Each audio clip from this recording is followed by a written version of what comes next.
bawat isa. Mamaya po sa ating po paglagas, ay gagawin po natin ng isang maayos, organisado ang may sistema paglagas. Muli, kami po ay mananatili na makaupo sa inyong mga upuan at hayaan naman po natin ang aming po mga staff ang siyang gagawin sa inyo sa isang maayos na paglabas. Maraming salamat po sa inyong pong pagtugon sa panawagan at imbitasyon ng ating pinamahal na Yorme Isko Moreno Lumagoso. At sa mga pagkakataon po ito, kasama na po natin ang ating working congressman. Palapakan po natin ang bagong mundo, bagong Kongreso, Congressman Ernest Junicio. Congressman Ernest Junicio. Hi! Magandang umaga! Kamusta po ang umaga ninyo? Baka nagugutom na kayo Taas nga kamay, nagugutom. Tataas na ito, di pa ako makain Sa baba, bago kumanin dito, nakita ko meron palang Max Fried Chicken doon sa baba. Nakita nyo? Pagkatapos ito, baka pupunta si Kuya Ernest doon. Sino gusto sumama sa akin? Kasama talaga kayo? Iibig niyo ako. Hindi lang. Sa inyo pong lahat, mga lolo't lola ko, masayang-masayang po ako na makasama kayong lahat ngayong umaga at ipinararating po ng pamilya namin. Kilala niyo ba Tatay Jonix ko? Taas ka kamay, kilala si Jonix? Mula po sa pamilya Junicio at Tatay Jonix ko at Nanay Dinsay ko, pinararating po namin na masayang-masaya po kami na nakapunta kayo sa paanyaya namin ngayong umaga ng Yorme's Choice na siyempre pinangungunahan ng ating mahal na Yorme Isko Moreno. Anong? Kilala niyo ba si Isko? Talaga? O kung kilala niyo si Isko, nami-miss niyo na ba si Isko? Miss niyo na si Isko? Kasama niyo po kami na gusto niyo bang bumalik na si Yorme bilang mayor ng Maynila. Babalik na ba si Yorme? Sa mga darating na araw, linggo at buwan, kailangan nating samahan si Yorme sa pagbabalik niya sa lungsod ng Maynila. Taas nga kamay, sasama sa akin. Talaga, sasama kayo. Naku, iba talaga ang mga taga-Pahula at taga-Isla. Pero alam niyo, si Yorme Isko, sinamahan ni Kong Ernix. Kasi naniniwala po ako na si Yorme Isko ang pinakamagaling na naging mayor ng lungsod ng Maynila. Kaya palakpakan nyo, Yorme Isko Moreno Lumagoso. At syempre, ang vice mayor na kapartner niya, ang anak ng dati nating alkalde, Lito Atienza. Palakpakan nyo rin si Chi Atienza. At ang ating mga konsehal at konsehala na nagkagwapuhan at naggagandahan sa likod ko. Pwede, nanay? Una sa aking kanan, palapalo, Ernel June Ibay. Konsehal Jesus Taga, Pahanto. Yan ang Derek Ramsey ng Tundo. Pwede? Sa aking kaliwa, wala ko si Chairman Bobby. Palakpakan nyo rin ang chairman natin sa Wadway, Chairman Bobby Hernandez. Itong nasunod. Lamang ng dalawang paligo sa amin. Ang anak ni Yorme, Joaquin Lumagoso. Ito namang susunod, ang pinakamaganda at pinaka-sexy. Doktora na, konsehala pa, Doktora Konsehal Irma Alfonso. Itong susunod, ang kumparet kaibigan ko, Tatak Bansay, Konsehal Ian Bansay Leva. Busog ka na, pare. Sa inyo lahat, ako naman po ang inyong congressman na unang-una, nagpapasalamat po ako, lalong-lalo na sa mga taga-Parola. Dahil sa tulong at panalangin ninyo, yung dating konsehal na bata ni Ernix na pinalaki nyo, ngayon po congressman na ng District 1 ng Maynila. Maraming po salamat.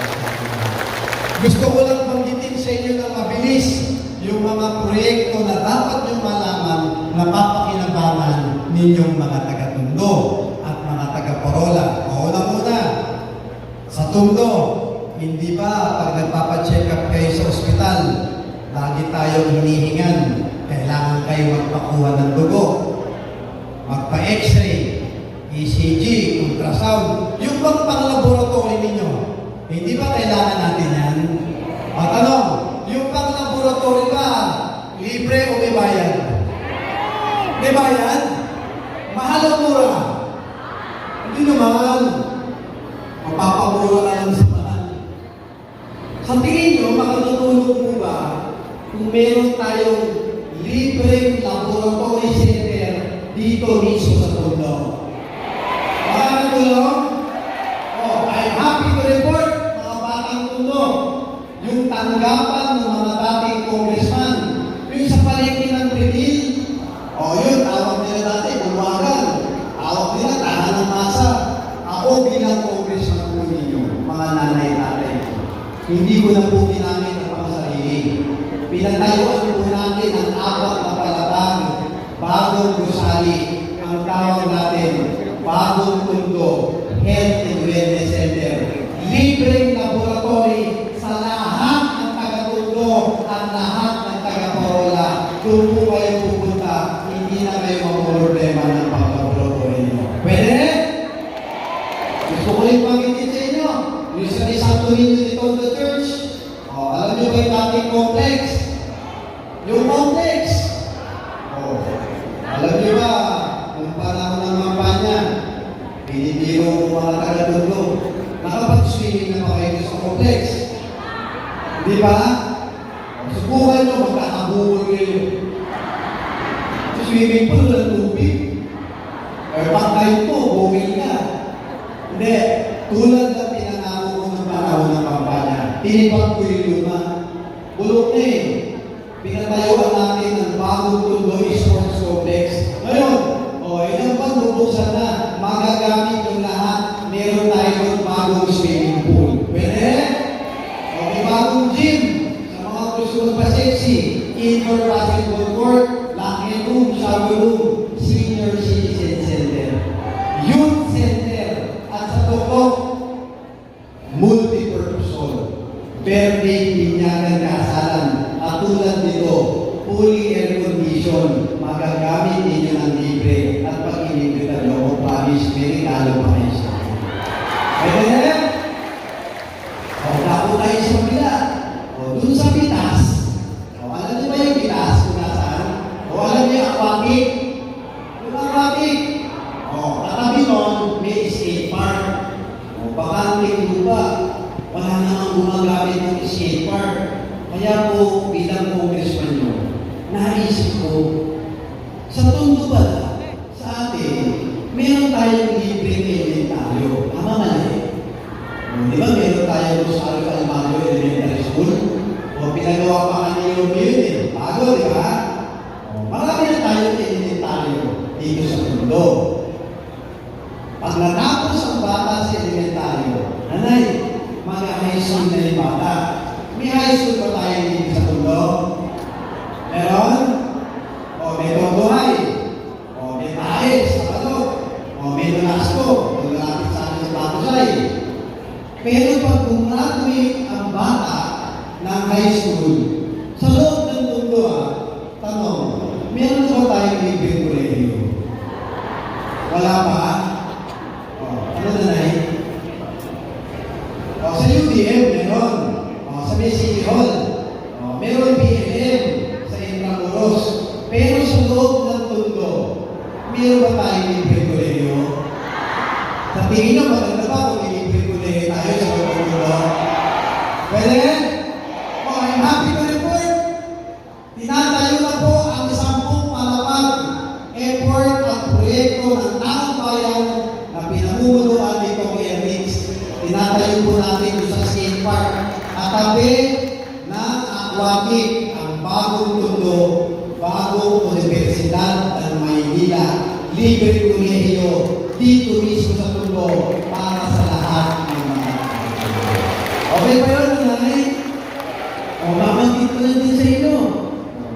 senior, wheelchair, tungkod, walker, nebulizer, pang BP o pang blood pressure, oxygen, mga medical assistive devices. Kung meron po kayong anak kaibigan, kung maging kayo nangangailangan yan, huwag po kayong gagastos ng sariling pera. Hingin niyo po nito Airlix at ihahatid po namin sa pintuan ng bawat bahay na nangangailangan ng bahay. Pwede? Okay, ito importante ang kompleto natin. Yung namumroblema sa mata, yung katarata. Oh. Kung kayo ay kakilala rin po na namumroblema sa sakit ng katarata sa mata, huwag po kayong mag-alala. Ilapit po ninyo sa tanggapan namin, pwede rin sa chairman nyo, si Chairman Igos at yung mga kagawad nyo, at ang aming BTS na si Ate Aileen. Ilapit lang po ninyo, kami po ang magbabayad ng libre operasyon ng katarata nyo at sa pangkain at pamasahe nyo hanggang makauwi kayo at maayos ang paningin nyo. Sagot po lahat, ikaw ni Airlix. Pagkas kamay, may problema sa katarata, o mamaya, ipalista ninyo at promise, sagot ko at ako magbabayad ng lahat ng operasyon ng katarata. Basta tagapunto kayo, lalo na ng katarata. Pwede? Okay, wala, final. Ilang last 2 minutes na ako. O, ipagkita, last 2 minutes na ako. Okay. Parang basketball lang. Oh. Hospital Assistance Program. Alam niyo ba yung hospital ng Tondo Medical Center? Oh, yung OCRS, PGH. Alam niyo yung hospital na yun? Heart Center, Lung Center, Kidney Center. At yung mga nababalian ng buto, yung nilalagyan ng bakal sa Malawi. Orthopedic. Lahat po yan, tatay, nanay, lahat po yan, National Government Hospital. Lahat ang daming mga taga-Tondo, mga kadistrito natin, kaparangay natin, na ang hospital dyan. Pwede ba ako makisuyo sa inyo? O, pag meron kayong makilala ng hospital sa mga hospital na yun, sabihin nyo sa kanila, huwag kayong gagastos ng sariling pera. Huwag po kayong pangungutang bilang pambayad sa hospital na yun. Ako na po ang volunteer. Hingin niyo po sa akin at babayaran ko ang hospital bill ng mga batang Tondo sa mga